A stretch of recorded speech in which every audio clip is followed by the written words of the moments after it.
The first knock didn't sound like someone asking to come in. It sounded like someone trying to break their way into a life.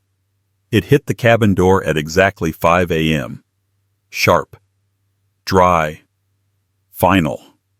A crack of sound so violent it sliced through the stillness of the Colorado mountains and rattled the frost clinging to my porch rail. I didn't flinch, didn't gasp, didn't reach for a lamp or a phone. I just opened my eyes. The wooden ceiling above me, the same cedar planks Sarah and I carved together 25 years ago, seemed to look back at me, each grain line a quiet reminder of the years we fought to build a life worth keeping. My name is Henry Collins, 62, retired history teacher, widower, a man who has learned that silence isn't always peace. Sometimes it's the last breath before the storm arrives. This cabin hidden deep in the pines of Pine Ridge was supposed to be where I grew old gently, where I outlived my grief, where the world left me alone. My son Jason, married, successful, busy, was supposed to visit on holidays, maybe bring a pie, maybe stay for a weekend, maybe hug me at the door like he used to. That was all I expected from life. But expectations are harmless things until someone decides to weaponize them. Because the knock that shattered my front door that morning was not the knock of a loving son or a neighbor in trouble or a stranger lost in the snow. It was the knock of someone who believed they owned something inside my home. It was the knock that told me the past year of strange behavior wasn't coincidence. And whatever was coming for me came prepared. Before I go on, I know you're hearing this from somewhere out there. Maybe you're driving alone on a cold highway. Maybe you're wiping down a counter after dinner. Maybe you're lying in bed staring at the ceiling, feeling a silence in your life that doesn't feel peaceful either. Wherever you are, I'd like to know. Tell me what city you're watching from and what time it is right now. And if this opening has already pulled you in, go ahead and like, share, and subscribe, because the knock at 5 a.m. was only the beginning. And what came after was darker than anything I ever taught in a classroom. Now, back to that freezing morning. It was 5:30 a.m. on December 25th, 2024. Outside, the temperature had dropped below 20 degrees, cold enough to bite through gloves, cold enough to freeze breath into your beard.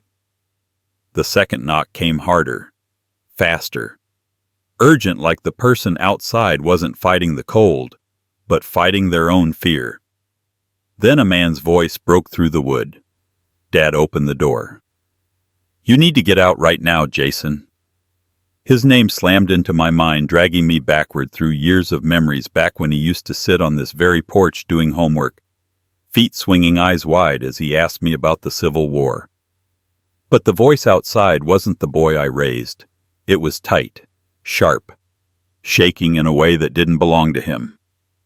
I stayed in bed for a moment, breathing steadily.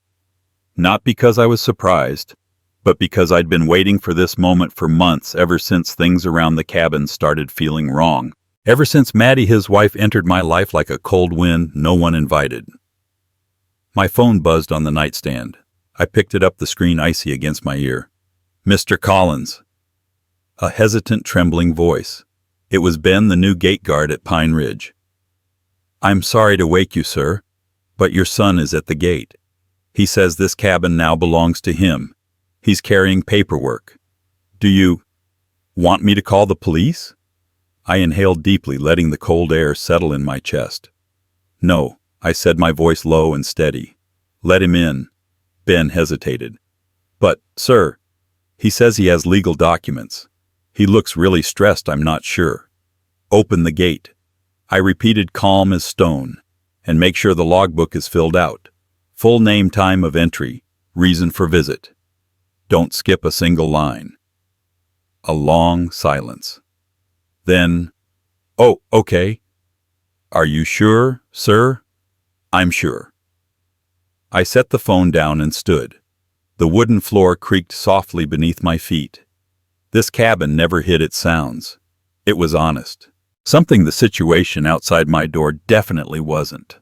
I pulled on a thick wool sweater, slipped into my worn leather boots, and walked through the living room. The familiar smells, dry pine, old ashes in the fireplace, the leftover coffee from last night hung in the air.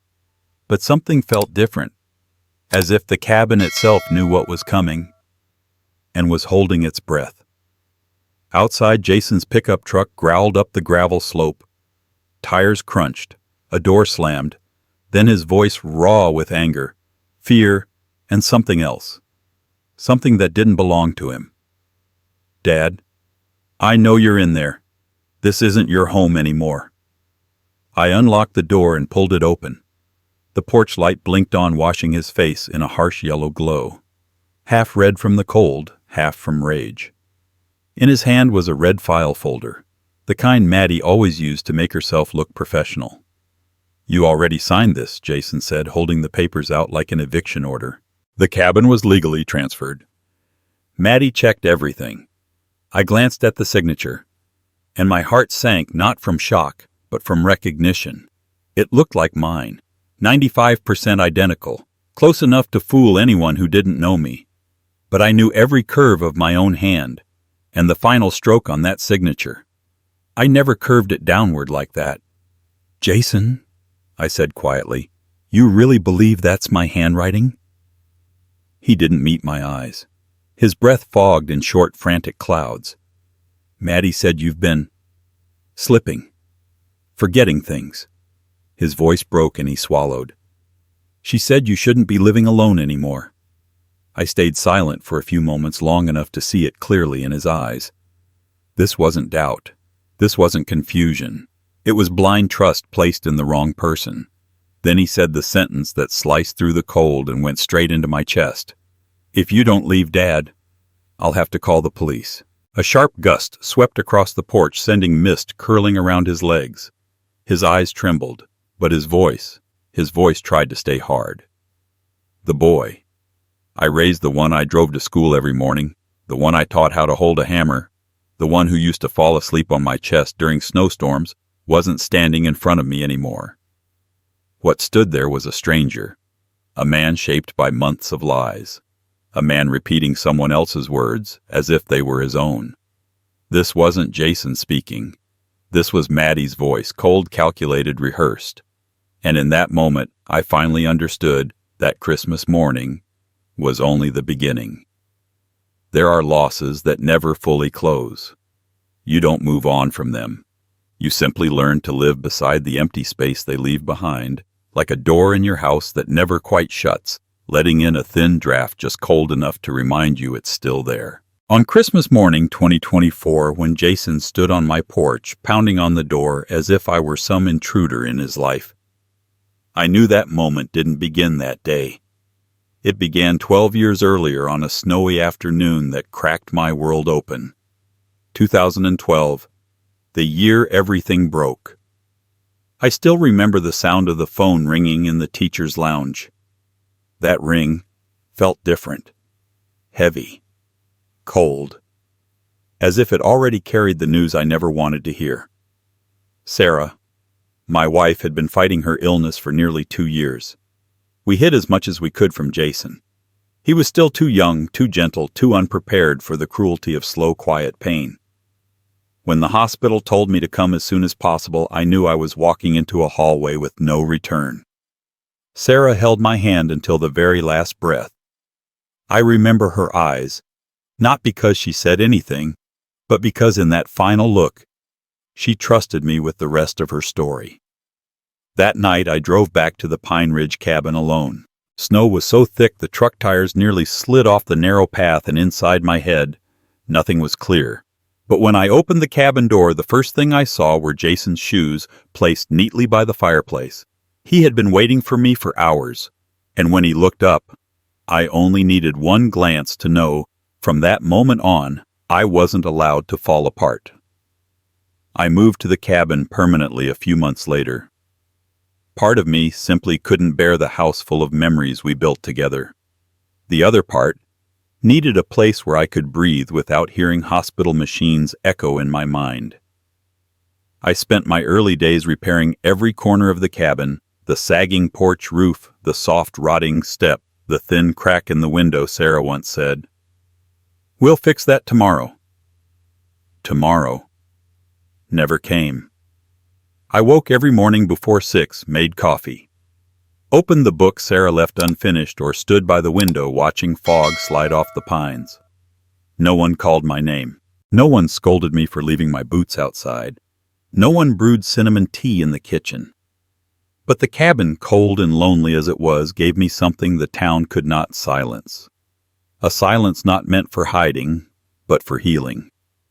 Jason, the brightest part of my life. Even though I lived alone, Jason visited every weekend. For 25 years we kept the same tradition. Every Christmas we decorated the cabin together. Nothing fancy, no glowing LED strings, just pine garlands, cheap wooden ornaments. We painted ourselves old photos of Sarah and the tin star Jason cut out when he was 9. He used to sit on my shoulders, reaching too far, wobbling, nearly falling while laughing so hard he lost his breath. I had to grab his legs to steady him, and he'd laugh even harder, like the whole world was just the two of us. He used to say, "Dad, this cabin, it's the only place that ever feels like home." And I believed him. Maybe that was my biggest mistake, believing that a beautiful sentence could stay true forever. Then came 2018, and Maddie. I met her at a dinner where Jason introduced her for the first time. Smart, polite, stylish. But something in her eyes made me feel like I was standing in front of someone who measured everything and everyone for what they could provide. The way she looked at the cabin not as a home, but as an asset. The way she asked about Jason's job not out of care, but to gauge stability. The way she observed me not kindly but calculating, determining how manageable I was. I told myself I was being too sensitive. Grief does that to you. But then Maddie asked her first real question. "So, how much is this cabin worth, Mr. Collins?" I answered plainly. "It's not for sale." She smiled, shrugged lightly. "Just curious. Do you still owe a mortgage on it?" Jason flushed red, scrambling to explain. "She didn't mean anything, Dad. She's just asking," I said calmly. "It's paid off. Been in my name alone for years." In that instant, Maddie changed. Her eyes brightened, not warmly, not kindly, but with a flash of something sharp, quick, unmistakable. A man who spent 30 years reading the faces of students and parents can recognize greed the moment it blinks. A paid-off property owned by an aging widower living alone with one adult son. To someone like her, that wasn't a home. It was an opportunity. Jason didn't see it, but I did. 2019, 2022. Small changes. The kind that hollow out a father's heart. Jason started calling less, from 3 times a week to once, to every 5 or 6 days, and each time he called his tone sounded different. He said things he'd never said before. "Dad, you really need to keep your paperwork organized. Dad, are you sure you remember your appointments? Dad, Maddie thinks it's risky for you to live alone." He never said anything like that before marrying Maddie. Then came the word that struck deeper than any sentence, "Sir."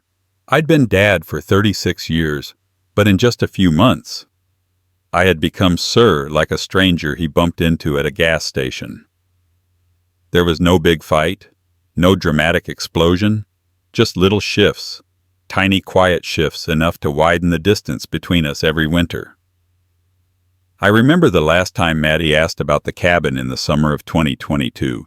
Jason wasn't there, just her and me, standing on the porch watching the pines sway in the breeze. She asked softly, "Do you plan on leaving this place to Jason?" I told her the truth. If it's still a home he wants to come back to. Maddie nodded, but her eyes didn't. Her eyes measured, weighed, calculated. Her eyes looked at the cabin the way a hunter looks at prey. And in that moment I understood one thing clearly. If this cabin was the last piece of my life I wanted to protect, it would be the first thing Maddie tried to take. What I didn't know then was how far she'd go, or that one day she'd use my own son on Christmas morning to force me out of my home. Steamboat Springs is the kind of small town where if you change your haircut on a Monday, the whole neighborhood knows by Tuesday. People here are friendly, warm, quick to smile when they pass you on the street, which is why, when the avoiding eyes started, I felt it immediately quiet as a draft across the back of your neck. I usually buy groceries early in the morning. Decades of mountain living turned me into the kind of man who enjoys the store when it's empty, only the soft squeak of cartwheels and the warm yellow glow of ceiling lights. But 2 weeks after Jason showed up at my cabin with that red folder, something shifted. When I walked into Valeri's grocery, Megan, the cashier who used to ask me for Sarah's apple pie recipe, suddenly turned away, pretending to rearrange chewing gum.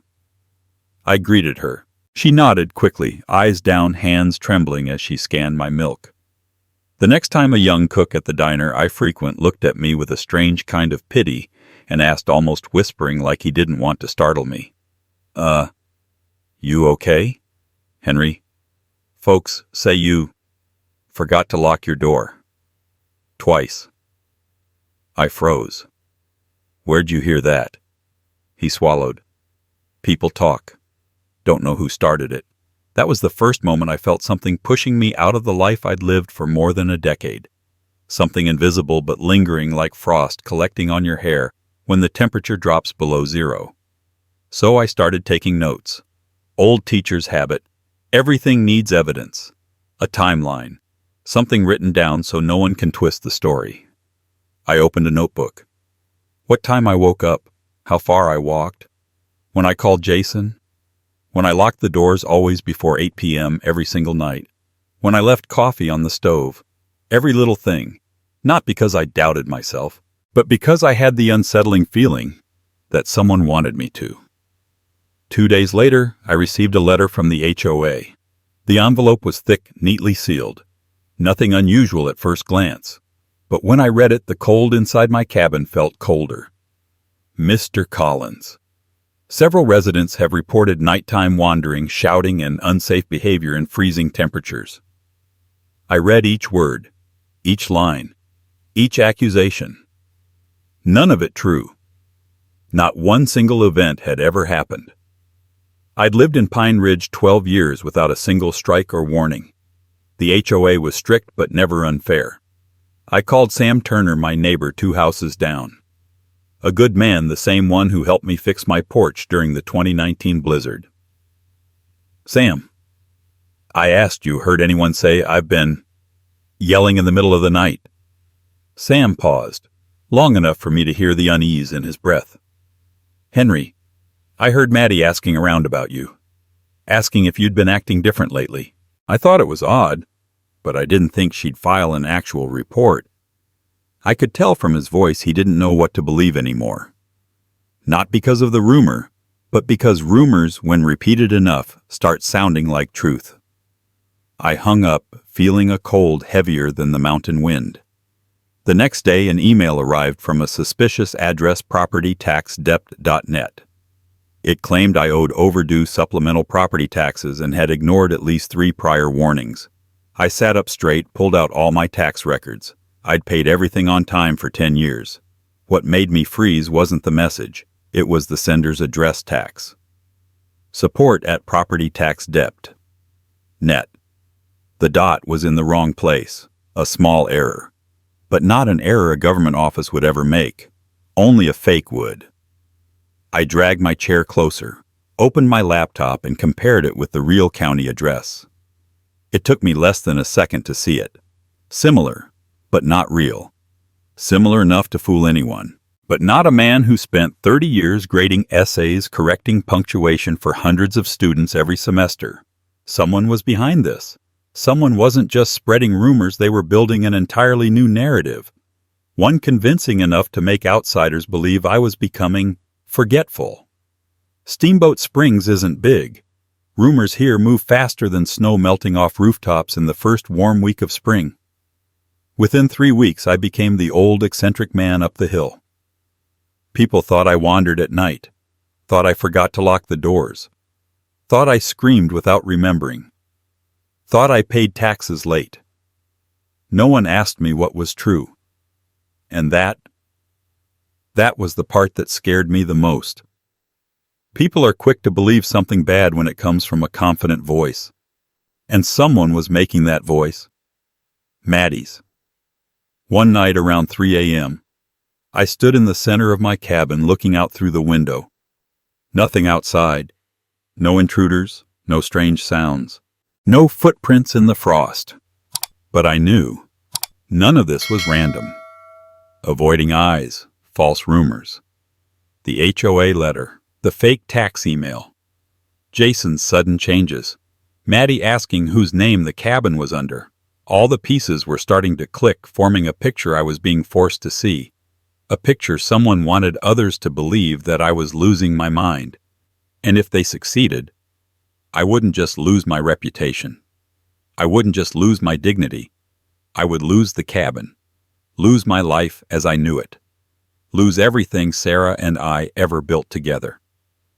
That night, in the absolute silence of the pine forest, I stood still and understood. These weren't random signs. This was an attack, a deliberate one. Some dangers don't announce themselves with teeth bared. Some come softly wrapped in gentleness and concern that feels just a bit too polished, in questions that sound caring but carry the faint metallic ring of something rehearsed, something planned. Maddie belonged to that kind. The call came on a cold morning while I stood in my kitchen stirring coffee. Outside the window, a thin frost glazed the porch, and the sun cut through the pine trees in long, pale lines like broken glass scattered across the wooden floor. My phone vibrated with a familiar name. I answered. Her voice was soft. Too soft. "Dad, how are you feeling lately? Jason says you've been a little forgetful.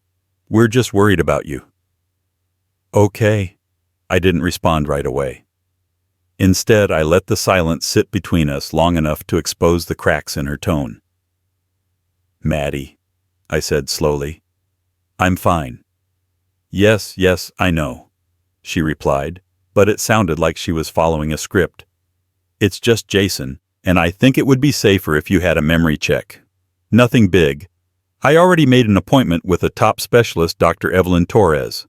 She's wonderful." I set my mug down. "You already made the appointment, without asking me." She laughed, soft tinkling, a sound that reminded me of glass tapping glass. Beautiful but brittle.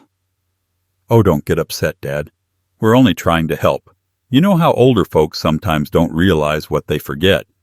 We worry. Older folks." The phrase sat in the air like smoke. And that was the moment I knew. This wasn't a routine checkup. This wasn't concern. This was positioning. A move in a game I hadn't realized I'd been pulled into. But now, the board was visible. I went to the clinic the next morning. Dr. Torres's office was in an old red brick building in Steamboat Springs, quiet, orderly, with framed certificates hung in straight lines. The hallways were white and clean, echoing with each soft footstep from passing nurses. I sat in the waiting room. People passed by without noticing me. Yet, I felt like a man sitting under a spotlight. Like someone had written a role for me, the fading widower, the forgetful old man, and I was the only one who hadn't read the script. When the exam room door opened, Dr. Evelyn Torres stepped out. Mid-40s, sharp eyes, calm voice. Someone who made a living separating truth from performance. "Mr. Collins, please come in." She gestured toward the chair. "I understand you've had some memory concerns." I met her gaze steadily. "I'm here because someone else believes I do. I don't share that belief." Dr. Torres nodded, opening her notebook. "In that case, let's take a look." The evaluation took over 40 minutes. I answered every question. "What day is it today? Where are we right now? Repeat this sequence. Now again, but backward. Draw a clock showing 11:10. Recall these 5 words after 10 minutes." I remembered all 5. She studied me, tapping her pen. "Mr. Collins," she finally said, "you're perfectly lucid." I exhaled quietly. "I know." But she continued, "The report Maddie sent us described behavior that doesn't match what I'm seeing here. At all." She flipped her notepad and read, leaving the stove on. "Wandering outside, confused. Standing in the yard after midnight in freezing temperatures. Forgetting names in familiar places." None of it was true. Not a single line. And to be honest, she added, none of her descriptions are consistent with cognitive decline. They're strange. Conveniently vague. I nodded. because that was the point. Vague enough to worry others, precise enough to plant doubt. Dr. Torres leaned forward. "Mr. Collins, has anyone suggested guardianship to you?" I didn't respond, but she read the answer in the quiet. When I stepped back into the hallway, it was empty and too quiet. I headed toward the exit, passing the corner toward the reception desk, and then I froze. Maddie's voice drifted from the counter. Low, urgent, but not low enough. "He was alert today," she said to the nurse, "but sometimes he gets confused. I swear. Is there any way to adjust the test results? Just slightly. He shouldn't be living alone." The nurse lowered her voice, but I still caught every word. "We don't alter clinical evaluations, ma'am." "But it's for his own safety," Maddie whispered sharply, her composure cracking. "Without medical records, we can't file for emergency guardianship, and he's clearly not as sharp as he thinks." Guardianship. The word hit me like a steel trap closing. Guardianship meant giving someone else full legal control over my decisions, my finances, my home, my autonomy. It meant being declared incompetent. It meant losing the cabin, losing everything Sarah and I built. I stepped back into the shadowed hallway, letting my breath settle. My heartbeat wasn't racing. It slowed, cool, steady, focused. Because now I understood the shape of the attack rumors in town. HOA complaints, fake tax emails, Jason's sudden concerns. Now a fabricated medical narrative. All pieces of the same puzzle. Maddie was building a dossier, a case file, a legal story that painted me as a confused old man who needed help. A story judges would believe. A story neighbors would whisper. A story Jason had already bought. And once guardianship was granted my cabin would be signed over faster than I could protest. This wasn't paranoia. It was precision. I walked out to my truck, the winter air biting the inside of my lungs. Snow crunched beneath my boots. When I reached the driver's side, I caught my reflection in the window. A thin layer of frost framed my face. And in that reflection, I didn't see what Maddie wanted people to see. Not a fragile old man, not a confused widower, not a mind slipping away. I saw clarity. A man forced awake. A man whose patience had reached its final thread. A man ready to push back. Because now I knew without any doubt Maddie wasn't just lying. She was manufacturing evidence. She was building a medical narrative to steal my guardianship. And with it, the last piece of my life that still belonged to me. There are days that pretend to be ordinary blue skies. Warm sun, no wind yet. They mark the moment a person realizes he's walking straight into a trap. For me, that moment arrived on a bright afternoon in June of 2024. The sun hung over Pine Ridge like a sheet of hot glass. I was repairing the back fence. One corner post had rotted after a long winter when I heard the rumble of a vehicle coming up the gravel path. A white SUV stopped in front of the cabin. The door opened and a man in his early 40s stepped out. Checked shirt, khaki pants, clipboard in hand. You can always tell what a man does by the way he holds his shoulders. This one screamed real estate. "Mr. Collins," he asked politely.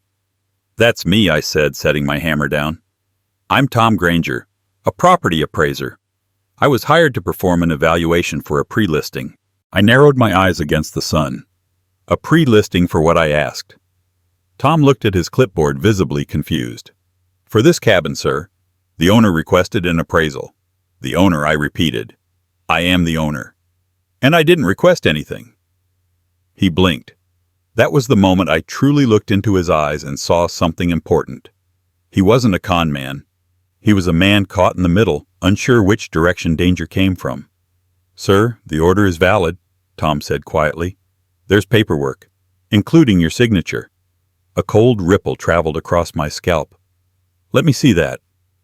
He hesitated, then handed me a packet of documents. The first page read, "Ridgeview Futures LLC request for appraisal. Owner Representative Maddie Carter Walker." And below that, my name, my signature. Nearly perfect. Nearly. But the final stroke curved downward. Mine never did. Photocopied. Clean. Precise. A forged memory of my own hand. Tom cleared his throat. That's the signature they sent. I assumed it was legitimate. I flipped to the next page, and that's where the ground under my feet shifted. Cabin ownership listed under Ridgeview Futures, LLC. Authorized Representative Maddie Carter Walker. I looked up, my voice low. LLC. What LLC? I don't own an LLC. Tom swallowed hard. I don't know, sir. I was told you transferred the cabin last year. Inside my head, the pieces began snapping together. The fake tax email, the HOA letter, the whispers around town, the medical report Maddie sent, the appointment she scheduled without asking, the word guardianship, and now a legal structure she'd built behind my back, an LLC, a system designed specifically to remove the true owner from the picture. I scanned the yard. Empty. Silent. Only the soft metallic tap of my hammer vibrating on the fence post. I slipped my phone from my pocket and tapped record. Tom, I said carefully, tell me who hired you. He stiffened immediately. I really shouldn't say.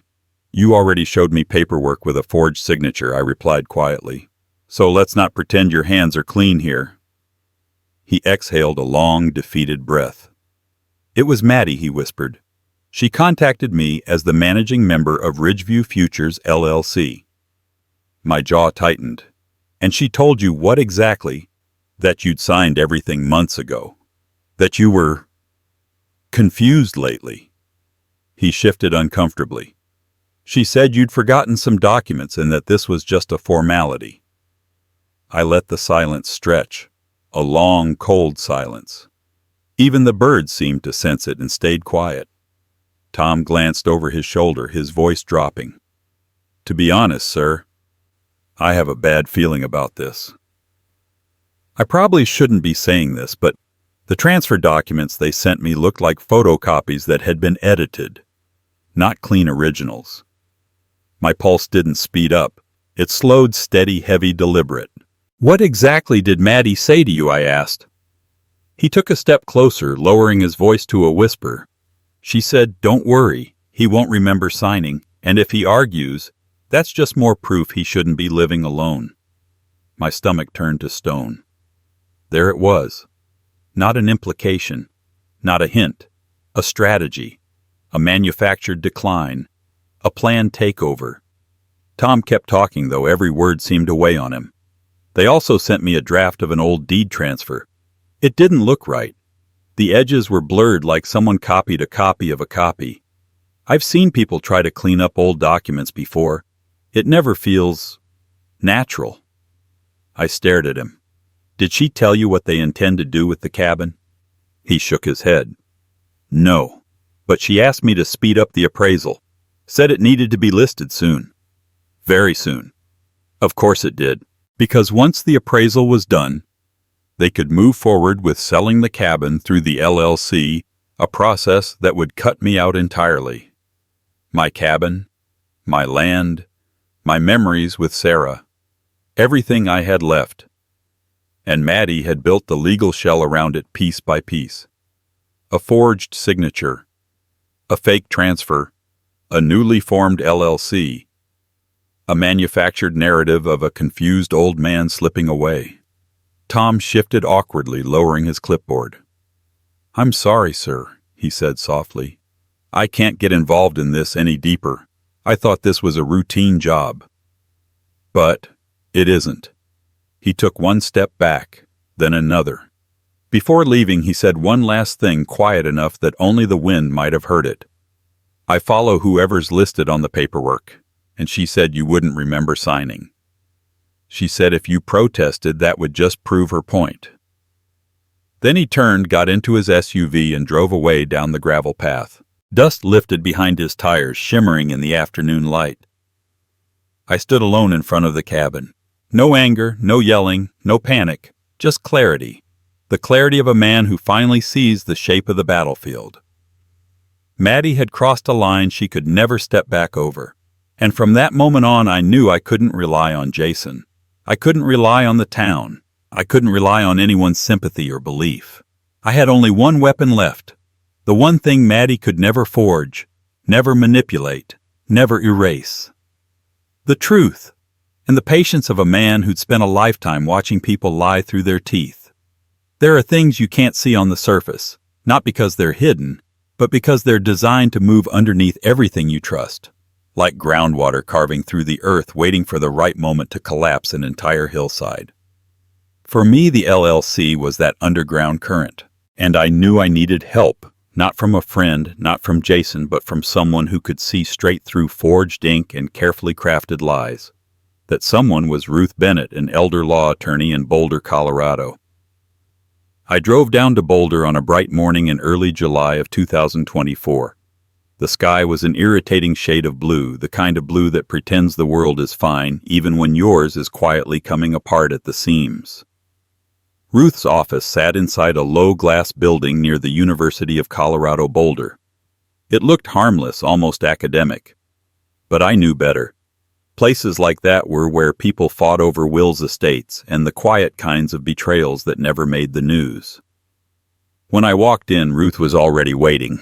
She was in her late 50s, hair cut short, glasses with black frames, and a posture so straight it made you fix your own without thinking. Her voice was crisp, neat, and mercilessly honest, the kind of voice that told you the truth even when it ripped something inside you open. "Mr. Collins," she said, shaking my hand firmly, "I reviewed the documents you sent. We'll need more than one appointment to untangle this." "I had a feeling," I replied. Ruth sat down and spread the photocopies across her desk like evidence in a trial. The transfer forms, the appraisal order, the HOA warning, the supposed LLC membership agreement. They all had one thing in common. My name was printed on documents I had never seen, let alone signed. Ruth picked up the key document, the one titled Ridgeview Futures, LLC. Ownership Transfer. "Mr. Collins," she said slowly, "this one is the most dangerous of the bunch." My eyes moved to the line printed in bold, Owner Representative Maddie Carter Walker. "When was this LLC created?" I asked. Ruth tapped a few keys on her laptop. The reflection of the screen glinted off her glasses, sharp, clinical, unforgiving. 3 months ago," she said. Almost to the day. My stomach tightened. Maddie hadn't just been plotting. She'd been executing. "Your cabin," Ruth continued, "was added to the LLC's internal records within 48 hours of its formation. They moved fast, very fast, and cleanly. These kinds of filings look legitimate unless you know what you're looking at." "I never transferred anything," I said quietly. "I know," Ruth replied. She slid another paper toward me, a photocopied version of my signature. Same slant, same spacing, same rhythm, except for the tail of the last stroke, a curve I had never written in my life. "You didn't sign it," Ruth said, "but they want the court to believe that you did." She pulled another sheet to the top. This time it was the so-called notarization. Name of notary, Colin Reed. State, Colorado. License number 5178N. Ruth flipped 2 pages deeper, then looked up at me. "Mr. Collins," she said quietly, "this notary doesn't exist." I blinked. "What do you mean, I mean?" she said, turning the laptop toward me. "There is no such person in the Colorado Notary Registry. No license, no record, no template signature, no stamp registered." A cold rush crawled up my spine, not from the room's temperature, from understanding. Maddie had hired or created a fake notary. Ruth spoke with a precision that felt like a scalpel. "They didn't make one mistake, Mr. Collins. They followed a pattern. A classic pattern I've seen in high-level elder fraud cases." She held up 3 fingers. 1. They create a narrative that you're losing your memory. HOA complaints, rumors, medical notes from a doctor's visit you did not ask for. I felt my jaw tighten. 2. They falsify legal documents, transfer papers, deed amendments, paired with a forged notary to create a pseudo-legal trail. She moved to the last finger. 3. They place the asset into an LLC under their control. Once the property is inside, the LLC selling it becomes a paper transaction. Even if you protest, the narrative of declining capacity works against you. Every word hit like a quiet punch. Ruth pulled out one final document, a typed statement of intent from Ridgeview Futures LLC. This, she said, is the part you need to see most. My eyes moved down the page until they reached 2 lines that hollowed out my chest. Projected sale window, January-March 2025. Estimated listing price, 1.2 million. I read it twice. The numbers seemed to pulse against the page. Mr. Collins. Ruth said gently but firmly, "If we don't act now, your cabin will be listed for sale early next year. Not theoretically, not eventually, actively." I stared at the papers, not as a teacher, not as a father, but as a man who finally understood the scale of the betrayal unfolding around him. I had taught children through budget cuts, held my wife's hand as she faded in a hospital bed, and lived alone in a cabin where every board held a memory. But nothing, not loss, not grief, not loneliness, prepared me for seeing proof that my dead wife's home, the place she and I built with our bare hands, was already halfway out of my ownership. Ruth closed the file. "You need a revocable trust. Immediately. We need to place the cabin under its protection retroactive to when you intended it and file a quiet title action to freeze all fraudulent transfers." I inhaled deeply, slowly. In the reflection of her office window, I saw my own face, older than I remembered, but not defeated, not confused, not vulnerable, not the man Maddie was trying to fabricate on paper. I met Ruth's eyes. "Let's start," I said. And with that, the quiet war Maddie had started became something else entirely. A battle she didn't know I was finally prepared to fight. I walked out of Ruth's office with the strange sensation of emerging from a long dark tunnel, not into the soft glow of rescue, but into fire. And yet that fire didn't burn me. It sharpened me. Cleared the fog Maddie had been pumping into my life for months. The Pine Ridge cabin, the last living trace of Sarah, was in danger. But for the first time in a long while, I knew exactly what I had to do. Ruth asked me to return the next morning. "We don't have time," she said. "The longer Maddie moves unchecked, the harder it will be legally to unwind what she's done." I arrived earlier than our appointment. The building was still dim. Most offices hadn't turned their lights on yet. But Ruth was already there, sitting behind a wall of paperwork that looked like a fortress made of white sheets. "Mr. Collins," she said the moment I stepped in. "Let's begin." She placed a folder in front of me, its pages marked with small yellow sticky notes. "This is the Revocable Living Trust," she explained. "I'm going to backdate it to 2022, using legitimate documents you signed that year to establish a coherent legal timeline." She tapped the first page. "This trust will move the cabin into the trust's ownership, not yours personally. Which means it can't be seized by guardianship," I finished for her. Ruth nodded once. "Exactly.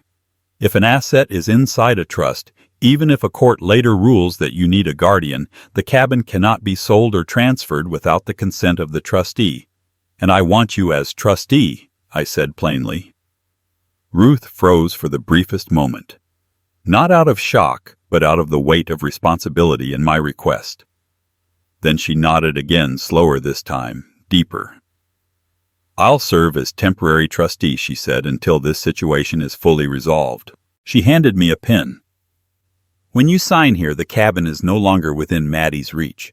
The pen felt heavier than it should have, like the kind of weight you carry only once in your life. When the final stroke of ink touched the paper, I felt something I hadn't felt in months. Control. Stability. The ability to push back. For the first time, I wasn't just surviving. I was counterattacking. And the second step, I asked. Quiet title, Ruth said. I raised an eyebrow. That's when we request the court to freeze the ownership record and investigate the true chain of title. Correct, she replied. It effectively blocks Maddie from adding, altering, or submitting any additional documents related to the cabin until the case is reviewed. In simpler terms, Maddie's hands would be tied. Her paper trail fake notary forged signature fraudulent LLC transfer would be locked in place like a bug under glass. Ruth allowed herself a small smile. Not a warm smile, but the smile of someone placing the right chess piece in exactly the right square. I drove back to the cabin that afternoon. Most older men don't install surveillance cameras. Many don't want them, don't know how to use them, or feel they don't need them. But at this stage, cameras weren't paranoia. They were survival. I installed 3-1 in the kitchen, hidden inside a smoke detector shell, one on the porch facing the driveway, one inside the workshop where I kept tools and personal documents. There would be no inch of this place Maddie could walk into without leaving a trace. I climbed the step stool, securing the smoke detector camera above the kitchen doorway. When I stepped down, I glanced around the cabin. Sarah, I whispered, I'm sorry it has come to this. To turning our home into a battleground. But I have no choice. The cabin didn't answer. It never did. But the silence felt like understanding. That evening my phone rang. The name lit across the screen, Mark Willis. A colleague. A friend. One of the last few ties from my days teaching. I picked up. Hank Mark was one of the only people who still called me that. Yeah, Mark. I'm here. There was a heaviness in his voice. I'm not sure if I should even be telling you this, but someone came by the school yesterday. I set down my notebook slowly. What someone? A woman. Young, blonde, heavy makeup, dressed like she walked out of a real estate brochure. Maddie. What did she want? I asked. I overheard her talking to Laura at the office, he said. She asked, and I quote, Is Henry Collins still mentally stable? A tightness pulled across my chest. Mark continued. She kept fishing for incidents. Asked if you ever forgot grade reports, if you ever mixed up student names, if you ever seemed confused. He hesitated. Hank. She sounded like someone gathering evidence to put an elderly person into assisted living. I closed my eyes. She didn't ask about Jason, I said softly. She asked only about me. Hank, Mark said, voice lowering, be careful. Whatever she's doing, it's not good. I thanked him, hung up, and sat still in the dim kitchen. The refrigerator hummed. The wind brushed the cabin walls. And inside me, something hardened. Around 9 that night, I heard faint footsteps outside. I didn't move. The cabin was dark except for the desk lamp. The air felt thick. My phone buzzed a motion alert from the porch camera. I tapped the screen, and there she was. Maddie, standing in the backyard near the tree line, her coat long, her hair pulled back, her posture sharp and confident. She wasn't knocking. She wasn't calling Jason. She wasn't pretending this was a family visit. She took out her phone, lifted it to her ear. Her voice came through the camera microphone clear as day. Yeah, I'm here now, she said. The cabin's exactly the same. She laughed quietly.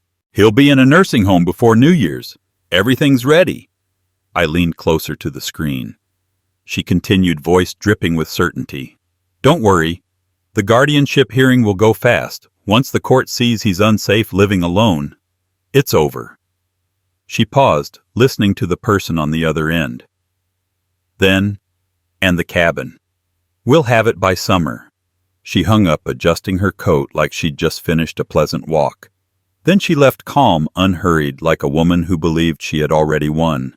But she hadn't, because the camera recorded every word, because the trust was in place, because quiet title was underway. She thought she was taking away my rights and my dignity and my sanity, but she didn't know the ground under her feet had already shifted. I put my phone down, exhaling deeply.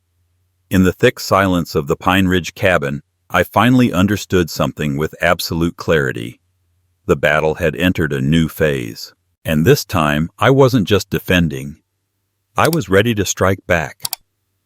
There is a kind of pain no father is ever taught how to carry. Not death, not poverty, not sickness. But the moment you look at the child you raised with decades of patience, the same boy who once wrapped his arms around your neck every Christmas Eve, and see in his eyes a stranger. Jason arrived at the cabin on a cold afternoon at the end of July 2024. I heard his old pickup long before it reached the driveway. A familiar sound, a sound that used to comfort me, but now it made my chest tighten. I stood on the porch as the truck came to a stop. Jason stepped out, hoodie, jeans, eyes sunken like someone who hadn't slept properly in weeks. But what hurt me wasn't how he looked. It was how he looked at me. Not warm, not relieved, not like a son seeing his father, just distant. "Sir," he said. I froze for half a second. "Sir, not Dad. Not Dad. "Come in," I said quietly, opening the door. He walked inside the cabin like he was entering a stranger's home. He didn't look around. Didn't ask how I'd been. Didn't glance at the photo of Sarah on the wall, the one he used to adore, taken on our Yellowstone trip when he was 15. He sat across from me. A small wooden table separated us, but it may as well have been an ocean. "Do you need to tell me something?" I asked. Jason stared at his hands. He always did that when he was nervous. When he was a boy, I used to hold those hands, pat them gently, and tell him everything would be fine. But now, I couldn't reach him. "There are a few things I need to clarify with you," he said slowly, as if choosing every word carefully. "I'm listening," I said. He pulled out his phone, scrolled, and handed it to me. On the screen was an email titled, "Concern about Henry Collins. Safety issues," sent from what looked like an official Colorado Health Department address. Jason cleared his throat. "Maddie said this came from the doctor." I scrolled down. A list of incidents appeared. Henry forgot his medication for 5 consecutive days. Henry burned food on the stove 3 times. Henry confused his son's name with Jacob repeatedly. None of it was true. Not a single word. I handed the phone back. "Jason, you know I didn't do any of this." Jason gave a tired, broken little laugh, a laugh I'd never heard from him before. "Dad?" I want to believe that he said, voice shaking. "But Maddie has documents and a video." My heart thudded once hard. "A video?" I asked. Jason looked away, ashamed. "She showed me a clip of you leaving the gas stove on." I stood up and walked to the window. Cool air from the pine forest drifted in. But inside, everything felt like fire. "Do you have that video?" I asked. He shook his head. "No. Maddie said she already sent it to Dr. Torres." I knew immediately what had happened. Maddie had slipped into the cabin weeks earlier. I'd only installed the new smoke detector cameras afterward. Before that, she had plenty of opportunity to stage whatever she wanted. "Jason?" I said, turning back toward him. "I'm still fully aware. You know that." He looked up at me, not with anger, but with confusion. A son caught between 2 realities, unsure which one was true. I saw the war inside his eyes. "Dad, I'm not sure anymore," he whispered. "Maddie says I have to pay attention. She says you could hurt yourself without realizing it." I sat down again across from him. "Jason, your wife is manipulating you." He flinched. "Please don't talk about Maddie like that." "Why not?" I countered. "She's created false stories. She reported lies to the HOA. She sent forged emails. She went to my school asking my coworkers whether I still remembered my students." Jason pressed his palms together. "Maddie's just trying to help," he murmured. And in that moment I felt something inside me break, not loudly but quietly, like a small crack in ice that spread silently under your feet. He wasn't defending her. He was believing her. My voice dropped steady and low. "Jason, look at me." He lifted his eyes. "Do I look like a man who's losing his mind?"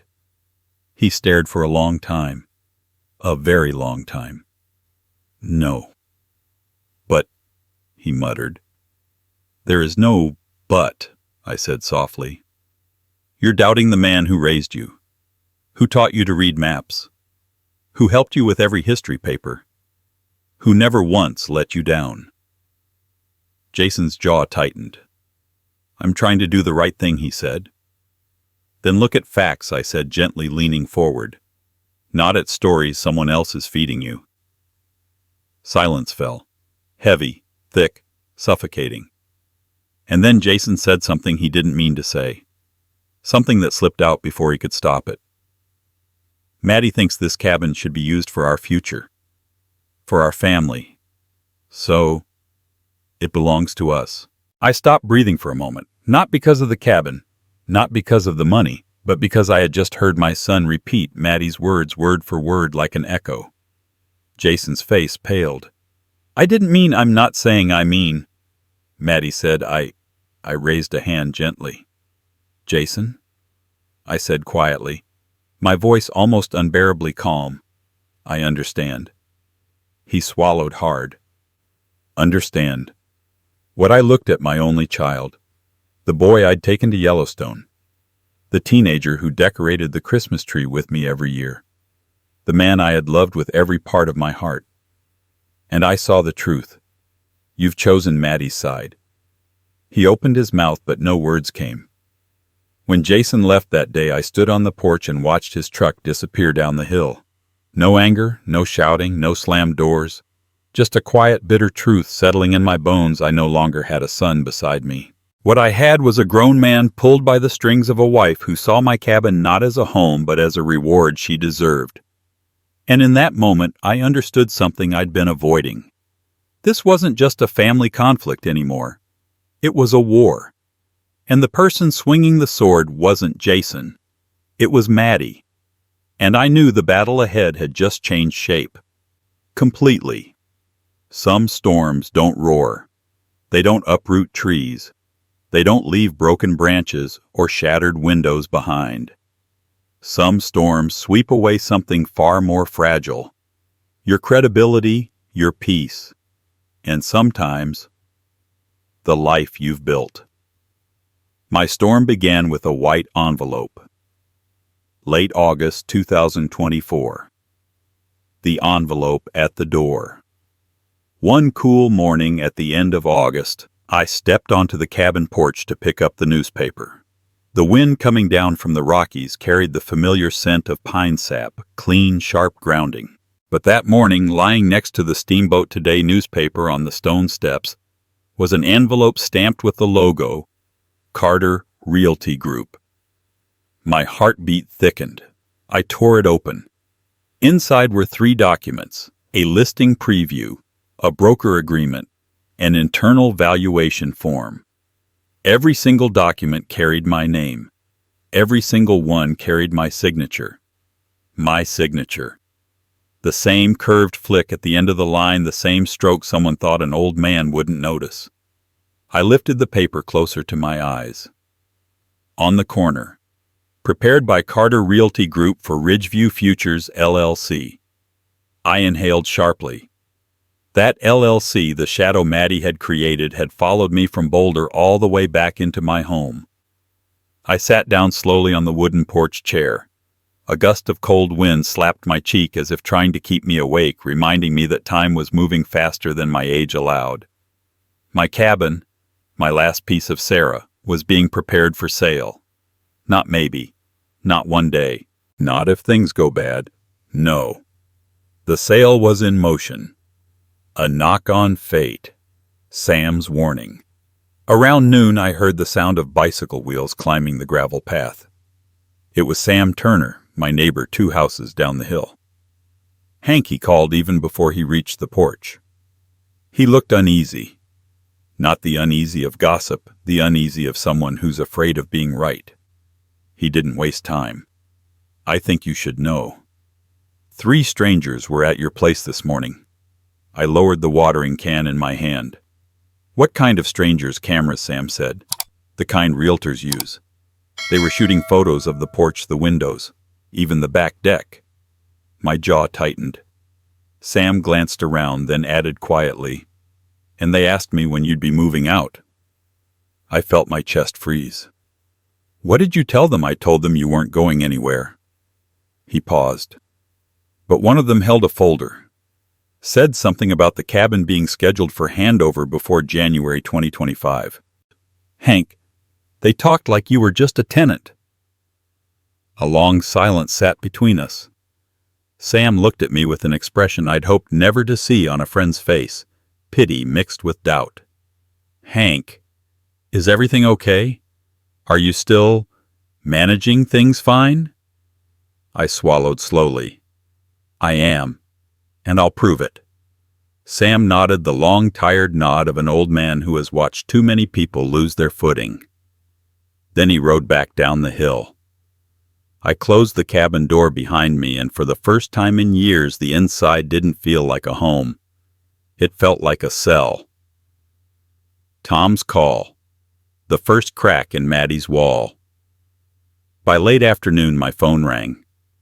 Tom Granger. "Hank, I found something you need to hear." His voice was heavy, like a man who stumbled upon something dangerous. "I looked into the notary who signed your transfer papers, Colin Reed." He exhaled, defeated. "The guy used an expired seal. He's been reported twice. Maybe more." I shut my eyes. An expired notary seal means every document he touched becomes legally void. But Tom wasn't finished. "And there's more," he said. "Your signature looks like it was copied and edited. Every end stroke is identical, pixel for pixel. Whoever did this wasn't just sloppy. They were professional." "I know who did it," I whispered. Tom didn't respond. I could hear him thinking, wondering how far this could go. "Hank," he finally said, "this is elder fraud territory. Serious stuff. You need legal protection." I thanked him and ended the call. People outside the cabin were beginning to see the cracks, beginning to sense the wrongness. That was good and terrifying. The investigation. Ruth's face hardens. I drove everything back to Boulder and dropped the documents in front of Ruth. Her eyes narrowed the moment she saw the Carter Realty envelope. "Mr.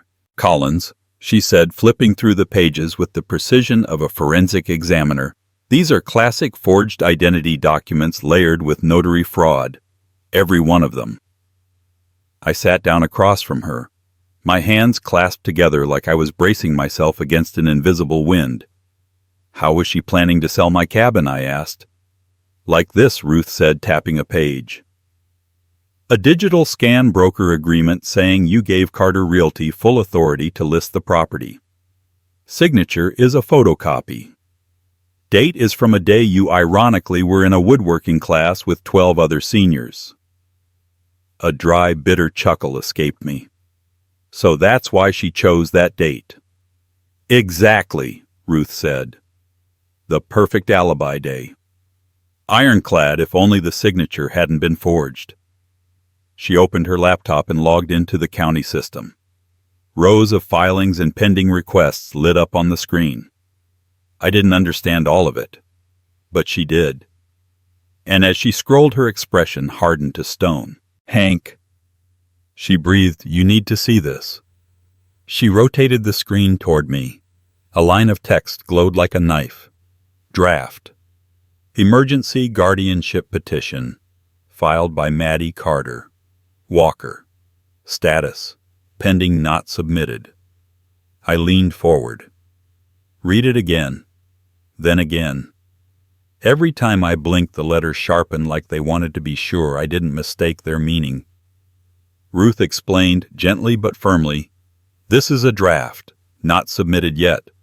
But once a draft exists in the system, it means the filer is preparing to act. My stomach tightened. What does that petition let her do? Ruth looked me dead in the eye. It would give her temporary legal authority over your decisions, including selling your home, moving you into a facility, and restricting you from signing any documents yourself. I stood up. My back felt rigid, like it was made of steel. She wants to be my guardian, I asked. Ruth nodded. Yes. And if she files this as an emergency petition, a judge can temporarily strip your rights in as little as 72 hours. The room went silent. Not the comfortable silence of mountains. A silence that sounded like a fuse burning toward an explosion. The mini-climax wasn't loud. It wasn't dramatic. It was Ruth's next sentence. If Maddie files this, a judge could approve the sale of your cabin by January 2025. I didn't speak. I didn't need to. Ruth placed her hand on the stack of forged papers, her voice as solid as Granite Hank. This isn't about the cabin anymore. She's coming after your freedom. I stared at the screen, my name next to the words, emergency guardianship, as if I were a man no longer capable of living his own life. And I knew as I walked out of Ruth's office that day, it was time. Time to answer back. Time to stop absorbing the blows. This wasn't defense anymore. This was war. War fought not with anger, but with truth, evidence, and the dignity Maddie thought she could strip away. There's a kind of silence that only Christmas Eve can carry. Not the peaceful kind. Not the warm kind you feel when family gathers in the living room with cocoa and carols. No, this silence is different. It's the kind so still, so sharp, you can hear yourself think. You can hear the echo of choices you made decades ago, and the ghosts of things you lost quietly sitting beside you.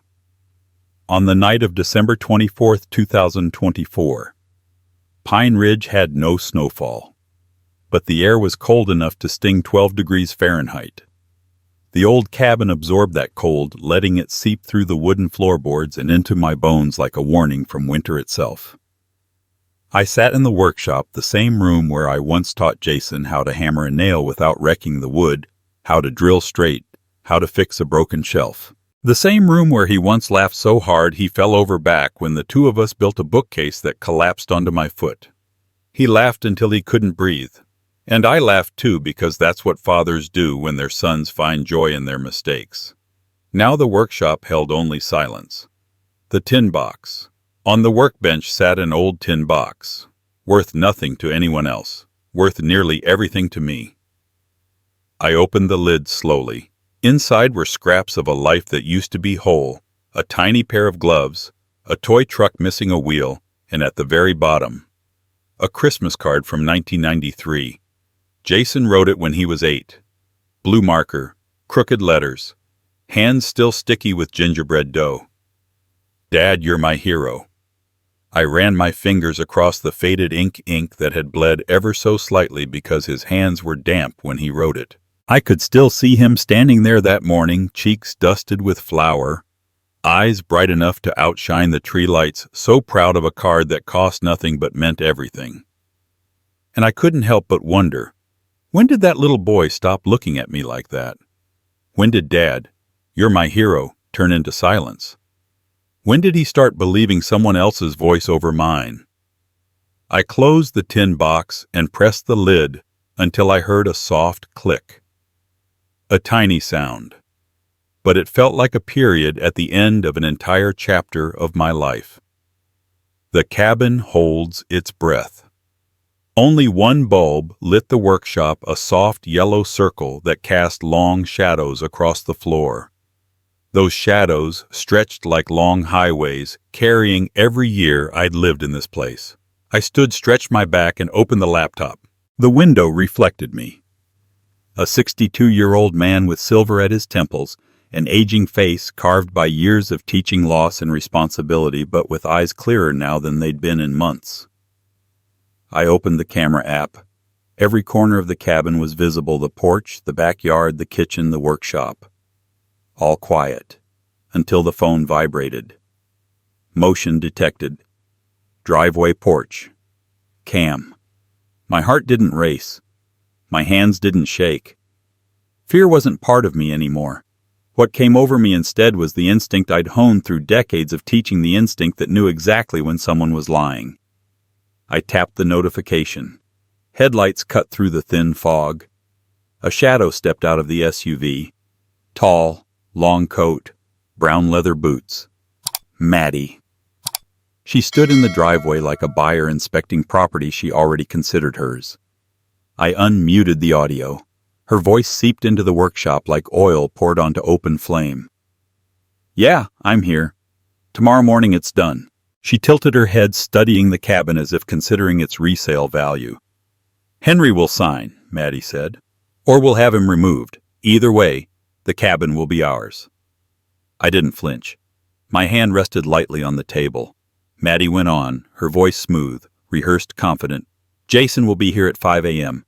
I've got the papers ready. The emergency guardianship hearing will be easy once he panics." Her smile was so cold the camera barely registered the movement of her face. "By noon we'll talk to Carter Realty about the listing." She slipped back into the SUV and drove off slowly, tail lights disappearing into the darkness like the last embers of a dying fire. The backup plan. I didn't close the live stream. I didn't move for a full minute. Most people, fathers especially, would break right there. Collapse into the truth of what their own child was walking into. But I didn't. Sarah used to say, "You're the kind of man who's only afraid of things worth being afraid of." And Maddie? She wasn't one of them. I plugged an external drive into the laptop and began backing up everything, every file, every recording, every pixel of proof. I didn't want these clips stored in just one place. I wanted them everywhere, so many copies that Maddie could burn the cabin to the ground and still never destroy the truth. I drafted an email. Attached the video of Maddie at the driveway, her voice, her threats, her plan. Subject line 1224. Maddie threat, guardianship attempt, audio plus video. Proof recipient Ruth Bennett. I clicked send. Then I sent copies to 3 backup emails. Uploaded one to the cloud. Transferred another onto a small scratched black USB stick, and slid that USB into the tin Christmas box right beside Jason's childhood gloves and the card that once told me I was his hero. If Maddie ever tore this cabin apart looking for evidence, she'd check the safe, the drawers, the laptop.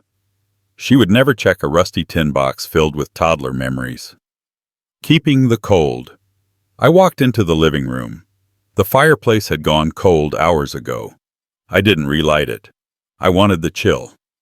The cold kept me awake, present, sharp.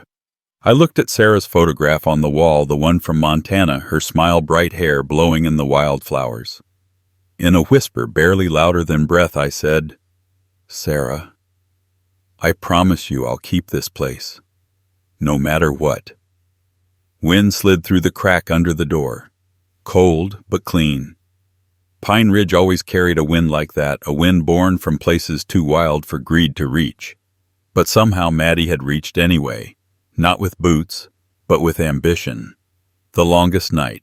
I returned to the workshop and sat at the workbench, not to fix anything, not to write, not to think, just to sit, to wait, and to feel time move the way water carves through stone, inevitable, patient, unstoppable.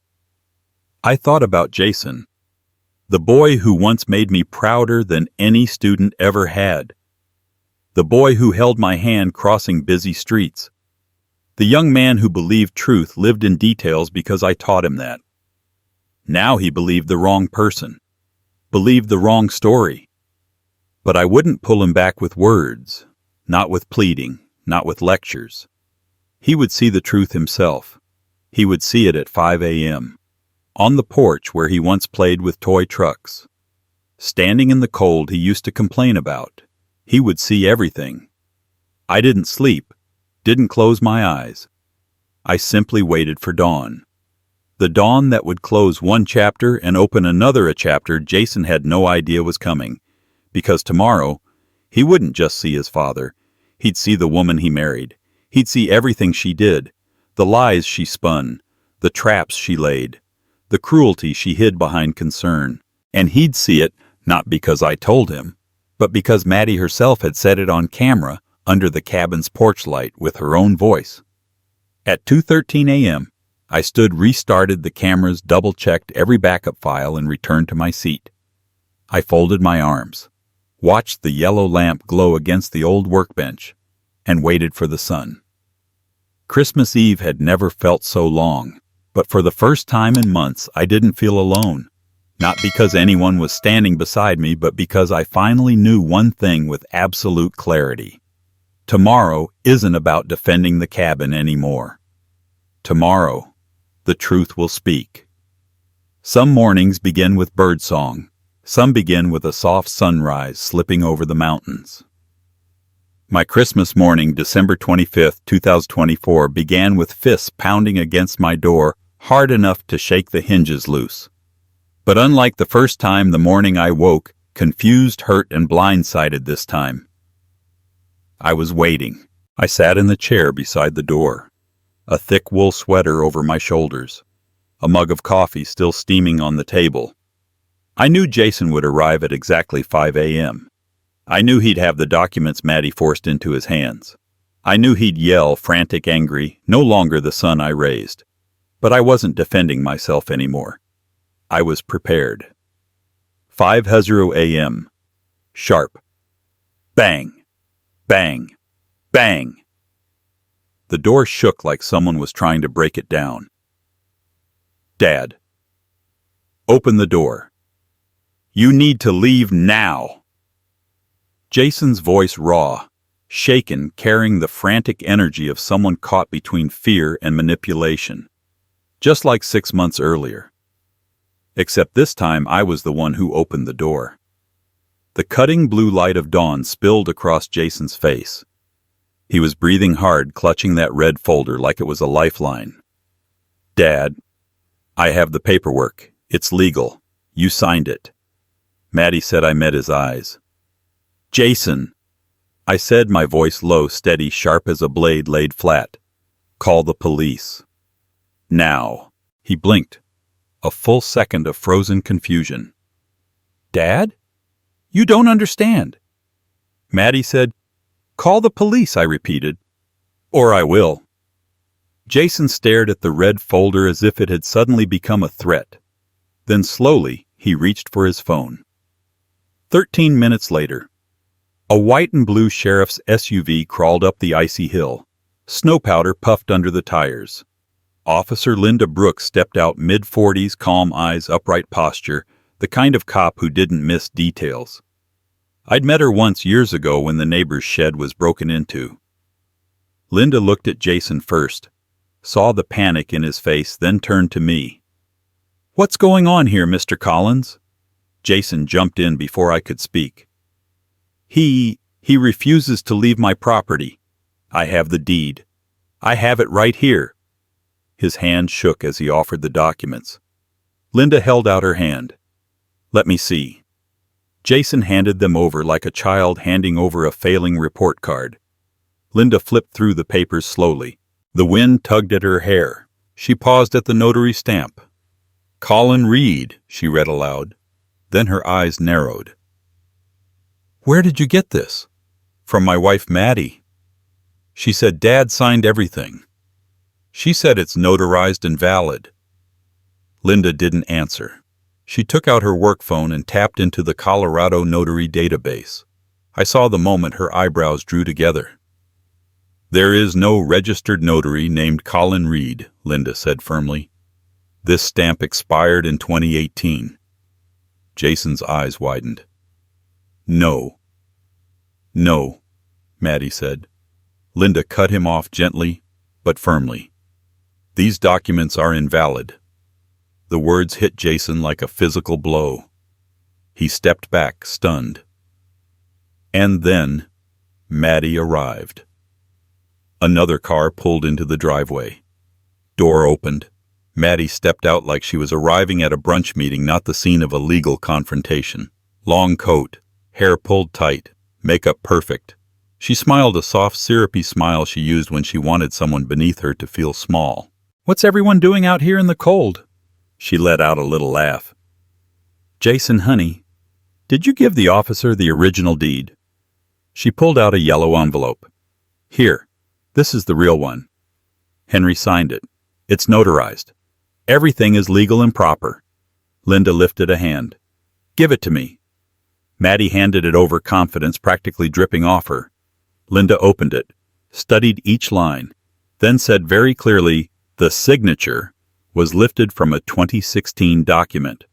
The pixel pattern matches exactly. This is a scanned copy edited onto a new form, not an original signature. Maddie stiffened. Still, she tried. Maybe the system is wrong. Maybe wrong. Linda stepped closer. Wrong about a notary who doesn't exist. Maddie's jaw twitched. Right then an engine hummed behind us. A dark blue Subaru pulled up, and out stepped Ruth Bennett, gray coat, steady stride, carrying a stack of legal files thick enough to crush Maddie's entire scheme. She approached Linda calmly. Officer Brooks. Ruth said I have documentation proving Mr. Collins' cabin was transferred into a revocable living trust in 2022. The quiet title order was granted 2 days ago. Nothing Maddie presents is valid. Ruth handed Linda a stamped court copy. Linda read it, then turned to Jason. This cabin does not belong to you, not to your wife, and it cannot be sold, transferred, or leveraged by anyone except the trustee. Jason stared at her as if gravity had shifted. Then he looked at me. A child lost in a storm without a coat. Dad. What's happening? Maddie said. Let me answer that. I said. I pulled out my phone, opened the camera app, pressed play. The video of Maddie from December 24th, the night before, filled the screen. Her voice crystal clear. Henry will be in a nursing home before New Year's. He'll sign or we'll have him removed. Jason will think he's losing his mind. I've already taken care of that part. Jason's face collapsed. Shock first, then hurt, then a shattering so visible it felt like I could hear the crack. She said that Jason whispered. I nodded. Jason clutched the doorframe of the cabin, knuckles white. His whole body trembled. For 6 months. She made me believe you that you were losing your memory, he said, voice breaking. For 6 months I went against my own father. I didn't say a word. I didn't need to. The truth was speaking for me now. The verdict on the porch, officer. Linda stepped back, feet firm on the icy ground. Based on the evidence, she said, we have notary fraud, forged identity, fabricated deed, attempted elder exploitation via guardianship, Ms. Carter Walker. Her voice was cold enough to frost the air. You are now part of an active investigation. Effective immediately, you are prohibited from contacting Mr. Collins or filing any legal documents on his behalf. Maddie's face flashed through 3 emotions. Confidence, anger, panic. She whipped toward Jason like a drowning person grabbing a raft. Jason, say something. I did all of this for us. For our future. Jason stepped back. You lied to me, he said, voice thin with betrayal. You used me to get to my father. Maddie reached out. Jason, baby, I was trying to help. Jason shook his head. No, right now. I believe what I can see. Maddie burst into tears, but it wasn't sorrow. It was exposure. Linda moved closer. Ms. Carter Walker, leave this property immediately. Maddie threw one last furious look at me as if I were the traitor, then stormed down the driveway and sped away. Her car left a trail of exhaust that lingered in the cold air, harsh and bitter. Jason brakes. Jason stood there in the middle of the driveway, arms hanging limp, face pale as frost. He looked at the cabin, then at me. Dad, he whispered. Dad, I'm so sorry. I studied him, my grown son, a man who'd been twisted into someone else's puppet, now suddenly untangled and drowning in realization. Jason, I said quietly, sometimes the truth has to be seen, not told. His head dropped. A tear fell to the gravel. For the briefest moment, I saw the 8-year-old boy who once wrote Dad, "You're my hero." But I also knew healing his guilt wasn't my job. Not now. Not anymore. The officer's final words. Linda stepped toward me, her voice low but firm. "Mr. Collins, you were the target of elder exploitation, notary fraud, and identity theft. We'll open a full investigation immediately." The wind swept through the pines, cold, clean cutting. Truth has a sound. And on that Christmas morning it was as loud as the mountain air. Because once truth rises, it can't be put back in the dark. There are days you remember forever, not because they are beautiful, but because they mark an ending. Christmas Day, December 25th, 2024 was the beginning. November 12th, 2025 was the end. Nearly a year. A year of hearings, documents, camera footage, legal questions, and one question no father should ever have to ask himself. Did my son ever stand on my side? January 2025, after Christmas morning. The investigation began immediately. Officer Linda Brooks, the same officer who stood on my porch on that freezing Christmas morning, called me almost every week with updates. "Don't expect anything quick," she said gently. "Elder exploitation cases, they're complicated." I nodded. I wasn't asking for speed. All I wanted was the truth brought out into the light. Jason didn't come by, didn't call, didn't send a message. He couldn't face me, not yet. He was drowning in the realization that the woman he trusted had used him as a weapon against his own father. I didn't blame him, but his silence was heavier than any winter snow on Pine Ridge. April 2025. The HOA apologizes. One cold afternoon I opened my mailbox. Inside was a letter from the Pine Ridge HOA. "Mr. Collins, we apologize for believing false reports. We will issue a correction to the entire community." At the May HOA meeting, I stood in the back row. The HOA president lifted his head, looked straight at me, and said, "We were wrong. We allowed ourselves to be manipulated by someone with bad intentions. No applause, no dramatic gestures. But to me, it was a form of justice. I didn't need them to pity me. I only needed them to tell the truth." June 2025. Jason returns. I was splitting wood when I heard a truck pull in. Jason stood there, thinner, pale, exhausted, like a man who'd been carrying a weight far too heavy for too long. "Dad." The sound of that one word pulled me straight back to the days when he used to run home from the ball field with dirt on his knees and joy in his voice. But this time he didn't step onto the porch. "Everything I believed was a lie," Jason said, voice shaking. "I read the files. I saw the emails. I watched the video." He swallowed hard. "Maddie told me if I didn't believe her, I'd be ruining our future." I set the axe down. "Jason," I said slowly, "you believed what you were told. That doesn't make you a bad man. But how you fix it, that's what defines you." His shoulders fell. I'm not asking you to forgive me." "Good," I said. "Because forgiveness isn't what you need right now. What you need is to repair." Jason nodded, tears in his eyes. "And I will, and for the first time in months." I saw a small, fragile spark in him, but a real one. August 2025. Charges against Maddie. Ruth called while I was repairing a shelf in the workshop.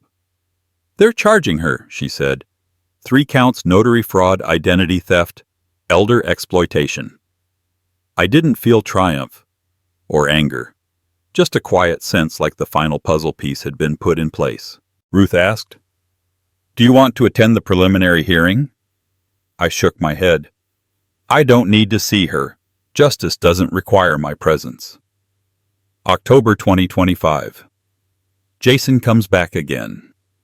This time, Jason stepped onto the porch.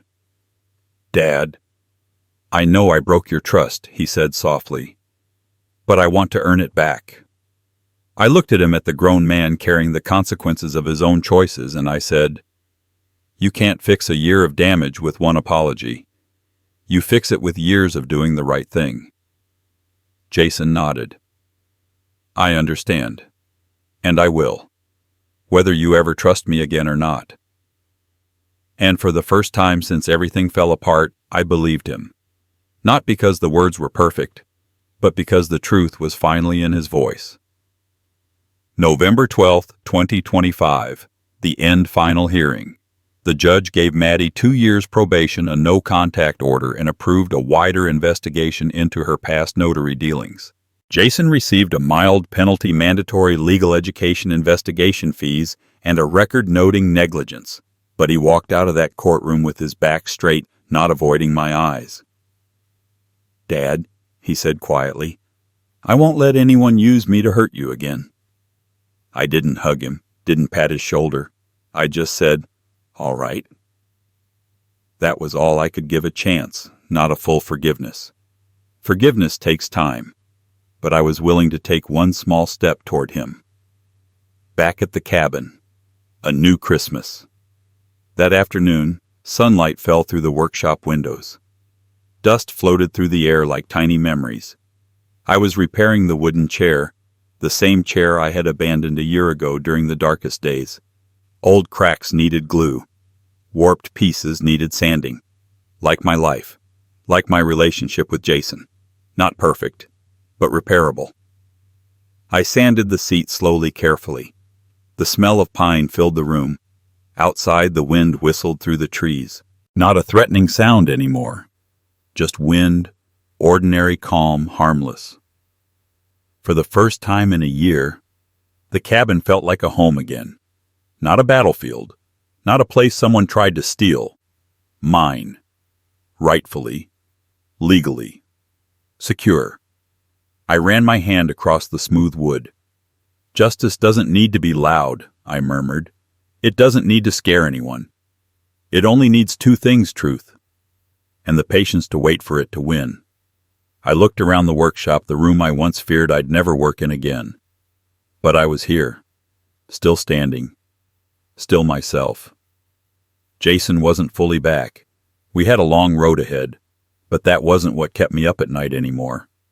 What I learned through this entire ordeal was simple. Dignity is something no one can take from you unless you let it go. I didn't let it go. And because of that, I still had everything that mattered. My cabin, my peace, the truth, and a chance, however small, to rebuild. Christmas was coming again.